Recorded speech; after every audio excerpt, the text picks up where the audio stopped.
The Victorians were literally obsessed with sanitary science, which is why they not only created the world-famous London sewage system and brought hygiene into hospitals, they also created the world's first public restrooms with flushing toilets. Yep, we have the Victorians to thank for public restrooms with flushing toilets and for flushing toilets becoming mainstream in general. But the crazy thing is, on many levels, it's absolutely crazy that it was the Victorians who did all this. After all, it's popular knowledge that in Britain throughout the 16th and 17th centuries, there was a strong aversion to bathing, and I mean a strong aversion, and this aversion to an extent continued into the 18th and 19th centuries, which of course leaves us with the question of what changed, or rather what made the Victorians suddenly become hygiene and cleanliness obsessed. Well, the answer is best explained through 4 facts about 1800s Victorian England. But before I share them with you, first you got to remember to subscribe to my channel.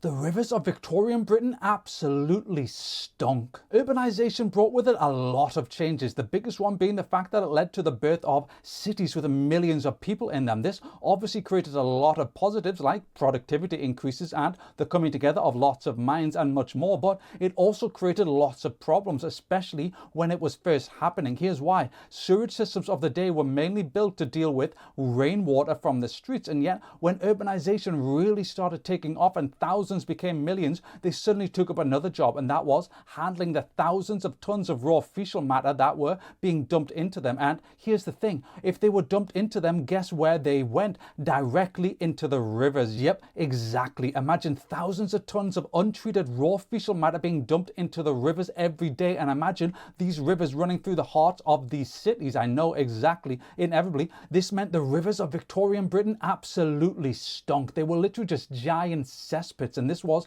especially true for the River Thames in London. You see, London's exploding population numbers led the river to become so full of raw sewage that people claimed you could literally walk across it. I mean, think of that. Horrific, I know. And the worst thing is, guess where everyone's drinking water came from? Yep, the river. Needless to say, people died in their thousands from drinking dirty water, with conditions like typhus, typhoid and cholera being especially prominent. And I know what you're thinking. Stopping these deaths must have been one of the main reasons that the Victorians became sanitary science obsessed, and in a way it was, but only sort of. You see, at the time most people believed the deaths were not linked to the water, but in fact were because of contaminated air. Yep, not the water, contaminated air. So the leading belief was that it was the bad smells killing everyone. A man named John Snow desperately tried to change this view, his best effort being to release a paper in 1849 which was one of the most important ever released, as it used irrefutable scientific evidence to link the problems to water. But despite his best efforts and the fact he released his paper to a parliamentary select committee, unfortunately it was rejected whole scale, with the committee members insisting that it was absolutely ridiculous to say that it was anything other than the bad smell causing the problem. The only saving grace to this absolute own goal is the fact that it was at least acknowledged that the smell needed to be dealt with and that the water was the source of the smell. This is why the solution proposed to fix the problem was to hire Joseph Bazalgette to design and build the world-famous London sewerage network. What this means is the first reason the Victorians became obsessed with sanitary science was because the River Thames, along with all Victorian rivers, absolutely stunk. The streets of Victorian Britain absolutely stunk. There is no way to sugarcoat it. The streets of Victorian Britain were absolute cesspits, from spent cigarette ends to rotten food to horse manure to human manure to urine to this to that to everything. And I mean literally everything. Every kind of waste you can think of filled the streets of Victorian Britain, and nowhere was this more true than in London, where it was the horse manure that was worst. Here's why. By the year 1890, there were approximately 300,000 horses walking the streets of London, which equated to 1,000 tons of manure a day being left on the streets of London. Yep, 1,000 tons of manure a day. I mean, imagine the smell of that, especially when added to the rivers. Yep, exactly. Needless to say, a solution was needed, and initially the only solution the Victorians could come up with was to employ boys between the ages of 12 and 14 to try to run out into the road and scoop up the excrement as soon as it hit the ground. Now, obviously, this did not make that much of a difference, as there sure as hell were not enough kids to keep up with the horses, especially not with how the Victorians treated their children, and so another solution was needed, one that would not only clean up the streets but keep them clean. Step forth innovative ideas like wide-scale street cleaners, public restrooms, and even the foundations for weekly refuge collections. Yep, the Victorians laid the foundations for weekly refuge collections. It happened in the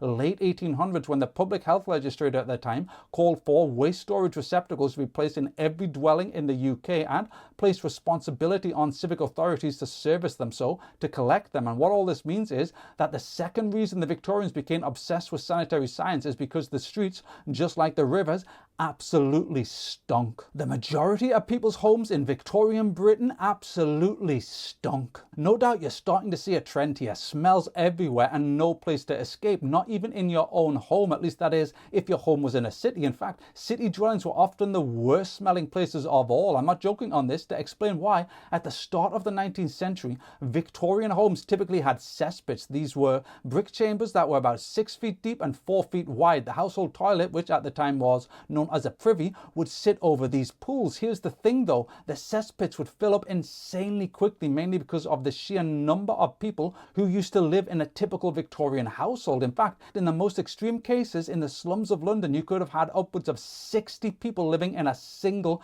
terraced home. Yep, 60 people in one home. What made matters worse was that once flushing toilets started getting added to homes, which happened in the 1850s after George Jennings introduced them at the Great Exhibition of London in 1851, the stench became even worse. This is because water closets, as they were known, flushed the waste into the cesspits. Now that might seem like a good thing, but no, adding water to cesspits is a terrible idea, mainly because it turns them into even greater harbingers of smells and diseases. This is why, as flushing toilets increasingly started getting added to homes, the need to make homes not smell so horrifically grew even stronger, which inevitably inspired the Victorians to become obsessed with finding solutions, which of course they did. They started connecting the newly built sewerage system to people's homes and more specifically to people's flushing toilets. And yep, that means the third reason the Victorians became obsessed with sanitary science was to try to find a way to stop their homes from smelling so badly, especially after the popularisation of the flushing toilet. The Houses of Parliament were right next to the River Thames. Yep, I know, this seems a confusing one. After all, what has the position of the British Houses of Parliament got to do with anything, least of all the rise of sanitary science? Well, let me explain. You see, there was one event that really pushed the Victorians into action on this front, and it happened in the summer of 1858, which was a year that saw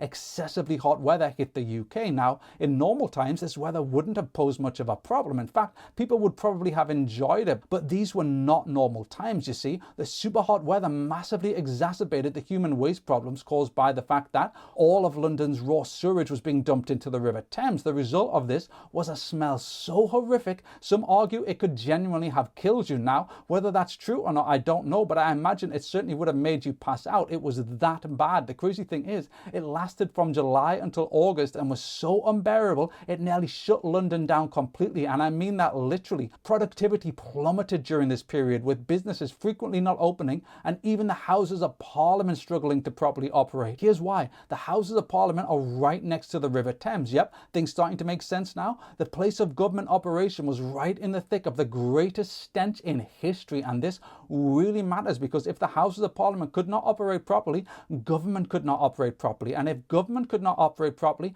the empire could not be run properly. And considering that the British Empire was crazy big and at the time was still grappling with the Indian Rebellion of 1857, this was not a good thing. All in all, this event was the final nail in the coffin that transformed the Victorians from a culture not greatly interested in sanitary science to a one absolutely obsessed with it, with the government in response launching an enormous infrastructure program, with the earlier mentioned new London sewers being at the heart of it. In fact, the government moved so quickly that barely a year after this great stench, work on the new sewers began, which means, yes, if you've ever wondered why all of us work so hard to keep both our homes spotless and ourselves spotless, it's because we know the price if we don't. The Victorians taught us it. It was named the Great Stink of 1858.